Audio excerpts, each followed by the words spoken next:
Welcome back. ಇಂದು ಮಧ್ಯರಾತ್ರಿಯಿಂದಲೇ ಬಸ್ಗಳ ದರ ಏರಿಕೆ ಆಗುವಂತದ್ದು. ಮಧ್ಯರಾತ್ರಿಯಿಂದಲೇ ಪರಿಷ್ಕೃತ ಟಿಕೆಟ್ ದರ ಜಾರಿಗೆ ಸರ್ಕಾರ ಆದೇಶವನ್ನ ಮಾಡಿದೆ.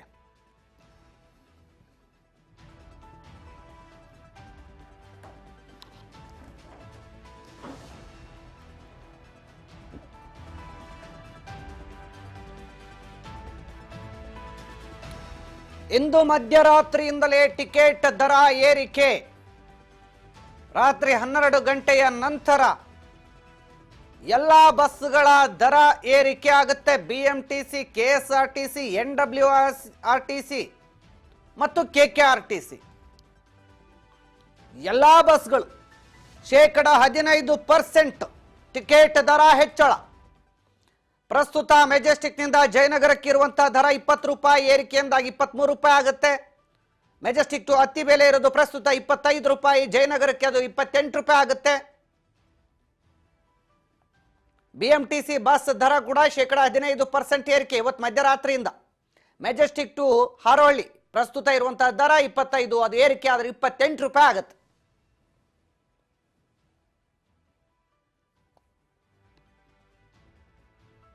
ಮೆಜೆಸ್ಟಿಕ್ ಟು ಸರ್ಜಾಪುರ ಈಗಿರುವ ದರ 25 ರೂಪಾಯಿ, ಇದು ಇವತ್ತು ಮಧ್ಯರಾತ್ರಿಯಿಂದ 28 ರೂಪಾಯಿ. ಮೆಜೆಸ್ಟಿಕ್ ಇಂದ ಬನಶಂಕರಿಗೆ ಪ್ರಸ್ತುತ 20 ರೂಪಾಯಿ ಇದೆ, ಅದು ಇವತ್ತು ರಾತ್ರಿಯಿಂದ 23 ರೂಪಾಯಿ ಆಗುತ್ತೆ. ಇನ್ನು ಬೆಂಗಳೂರು ಟು ಮೈಸೂರು ಕೆಎಸ್ಆರ್ಟಿಸಿ ಬಸ್ಗಳ ದರ ಹೇಳೋದಾದ್ರೆ ಪ್ರಸ್ತುತ 146 ಏರಿಕೆ ಆಗೋದ್ರಿಂದ ಅಂದಾಜು 168 ರೂಪಾಯಿ. ಬೆಂಗಳೂರು ಟು ಮಂಗಳೂರು ಪ್ರಸ್ತುತ ಇರುವಂತಹ ದರ 400 ರೂಪಾಯಿ, ಏರಿಕೆಯಿಂದಾಗಿ ಅಂದಾಜು ದರ 460. ಬೆಂಗಳೂರು ಟು ಧರ್ಮಸ್ಥಳ ಪ್ರಸ್ತುತ ಇರುವಂತಹ ದರ 342, ಏರಿಕೆ ಆಗೋದ್ರಿಂದ ಅಂದಾಜು ದರ 393. ಬೆಂಗಳೂರು ಟು ತುಮಕೂರು ಪ್ರಸ್ತುತ ಇರೋ ದರ 80 ರೂಪಾಯಿ, ಏರಿಕೆ ಆಗೋದ್ರಿಂದ ಅಂದಾಜು 92 ರೂಪಾಯಿ ಜಾಸ್ತಿ ಆಗುತ್ತೆ.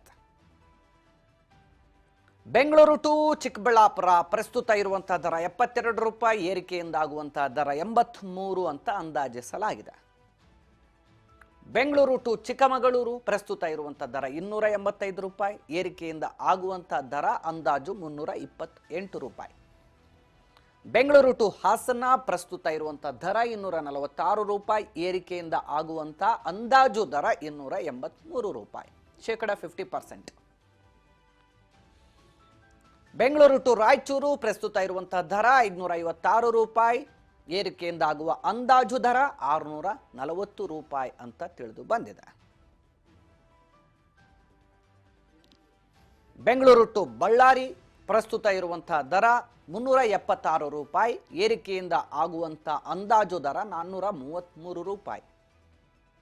ಸೊ ಹೀಗೆ ಕೆಎಸ್ಆರ್ಟಿಸಿಯಿಂದ ಕರ್ನಾಟಕ ರಾಜ್ಯ ರಸ್ತೆ ಸಾರಿಗೆ ನಿಗಮದಿಂದ ಬೆಲೆ ಏರಿಕೆಯ ಬಗ್ಗೆ ನೋಡ್ತಾ ಇದ್ದೀರಿ.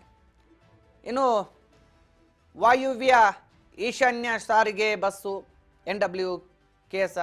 ಎನ್ಡಬ್ಲ್ಯೂಆರ್ಟಿಸಿ ಬಸ್ಗಳು ಮತ್ತು ಕಲ್ಯಾಣ ಕರ್ನಾಟಕ ಸಾರಿಗೆ ಬಸ್ಗಳು, ಕೆಕೆಆರ್ಟಿಸಿ, ಇನ್ನು ಬಿಎಂಟಿಸಿ 4 ನಿಗಮ ಅದಾವ, 4 ನಿಗಮಗಳು ಇರೋದು. ಸೊ ಇದರಿಂದ ಏನು ಬಿಎಂಟಿಸಿ ಬೆಂಗಳೂರು ಏನು ಸಂಚಾರ ಬಸ್ಗಳ ಏನಿದಾವೆ ಅವುಗಳ ಬೆಲೆ ಕೂಡ 15% ಹೈಕ್ ಆಗುತ್ತೆ. ಬಿಎಂಟಿಸಿ, ಕೆಎಸ್ಆರ್ಟಿಸಿ, ಕೆಕೆಆರ್ಟಿಸಿ, ಎನ್ಡಬ್ಲ್ಯೂಆರ್ಟಿಸಿ 4 ನಿಗಮಗಳು ಕೂಡ ಬನ್ನಿ ಈ ಕಡೆ. ನಮ್ಮ ಪ್ರಸಾದ್ ಅವರು ಸುಮಾರು ಒಂದು 6-7 ತಿಂಗಳಿಂದಲೂ ಕೂಡ ದರ ಪರಿಷ್ಕರಣೆ ಮಾಡಬೇಕು ಅಂತ ಕೇಳ್ತಾಯಿದ್ರು. ಅವರು ರೆಸಲ್ಯೂಷನ್ಸ್ ಮಾಡಿ ನನಗೆ ಕಳಿಸಿದರು. ಈಗ ಸಮಯ ಕೂಡ ಬಂದಿರಲಿಲ್ಲ.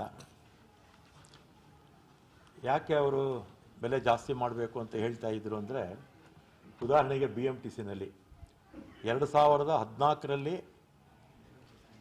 ನಾನು ಇದೇ ಇಲಾಖೆ ಮಂತ್ರಿ ಆಗಿದ್ದಾಗ ಬೆಲೆ ಟಿಕೆಟ್ ದರ ಏರಿಸಿದ್ವಿ. ಆಮೇಲೆ ಆಗ ಡೀಸೆಲ್ ಬೆಲೆ ಕಡಿಮೆ ಆಯಿತು, ಆಗ 2% ನಾನು ಇಳಿಸಿದ್ದೆ. 14ರಲ್ಲಿ ಬೆಲೆ ಏರಿಕೆ ಮಾಡಿ ಡೀಸೆಲ್ ದರ ಕಡಿಮೆ ಆದಾಗ 2% ಕಡಿಮೆ ಮಾಡಿದ್ದೆ. ಅಂದರೆ 2014ರಿಂದಲೂ ಕೂಡ ದರ ಪರಿಷ್ಕರಣೆ ಆಗಿಲ್ಲ. 2014 ಅಂದರೆ 10 ವರ್ಷಕ್ಕಿಂತಲೂ ಹೆಚ್ಚು ವರ್ಷಗಳಿಂದ ದರ ಪರಿಷ್ಕರಣೆ ಆಗಿರಲಿಲ್ಲ. ಆಗ ಡೀಸೆಲ್ ಬೆಲೆ ಎಷ್ಟಿತ್ತು? 40-45 ರೂಪಾಯಿ ಇರಲಿಲ್ಲ. ನಮ್ಮ ಸ್ಯಾಲ್ರೀಸು ಈಗೇನು ಕೊಡ್ತಾ ಇದ್ದೀವೋ ಅದರಲ್ಲಿ ಅರ್ಧಷ್ಟು ಕೂಡ ಇರಲಿಲ್ಲ. ವೇರ್ ಆ್ಯಂಡ್ ಟೈರು ಕೂಡ ಕಡಿಮೆ ಇತ್ತು. ಅದಾದಮೇಲೆ 2020 ಜನವರಿ 26ನೇ ತಾರೀಕು ಕಲ್ಯಾಣ ಕರ್ನಾಟಕ, ವಾಯುವ್ಯ ಕರ್ನಾಟಕ ಮತ್ತು KSRTC ಅವರು 12% ದರವನ್ನು ಏರಿಕೆ ಮಾಡಿದರು. 12% ಅಂದರೆ ಆಗ ಯಡಿಯೂರಪ್ಪ ಅವರು ಚೀಫ್ ಮಿನಿಸ್ಟರ್ ಆಗಿದ್ದರು. ಮತ್ತು ಇವತ್ತು ಯಾರು ಪ್ರೊಟೆಸ್ಟ್ ಮಾಡಿದ್ರು ಮೆಜೆಸ್ಟಿಕ್ ಬಸ್ ಸ್ಟ್ಯಾಂಡಲ್ಲಿ ಅವರು ಕೂಡ ಸಚಿವರಾಗಿದ್ದರು. ಆಗ 2020 ಜನವರಿ ಸುಮಾರು 8-10 ವರ್ಷದಿಂದ ರಿವೈಸ್ ಆಗೇ ಇಲ್ಲ. ಆಂಧ್ರ, ತೆಲಂಗಾಣ, ಮಹಾರಾಷ್ಟ್ರದಲ್ಲಿ ನಮಗಿಂತ 1.5-2 ಪಟ್ಟು ಜಾಸ್ತಿ ಮಾಡಿದ್ದಾರೆ. ಸೊ ಸಹಜವಾಗಿ ಅದನ್ನು ರಿವೈವ್ ಆಗದೇ ಕಾಲಕ್ಕೆ ಆಗದೇ ಭಾಳ ವರ್ಷ ಆದ್ದರಿಂದ ಅನಿವಾರ್ಯವಾಗಿ ಮಾಡಲೇಬೇಕಾಯಿತು. When compared to other states ಈಗಲೂ ನಮ್ಮದು ಕಡಿಮೆನೇ ಇದೆ. ಸುಮಾರು 8-10 ವರ್ಷದಿಂದ ರಿವೈಸ್ ಆಗೇ ಇಲ್ಲ. ಆಂಧ್ರ, ತೆಲಂಗಾಣ, ಮಹಾರಾಷ್ಟ್ರದಲ್ಲಿ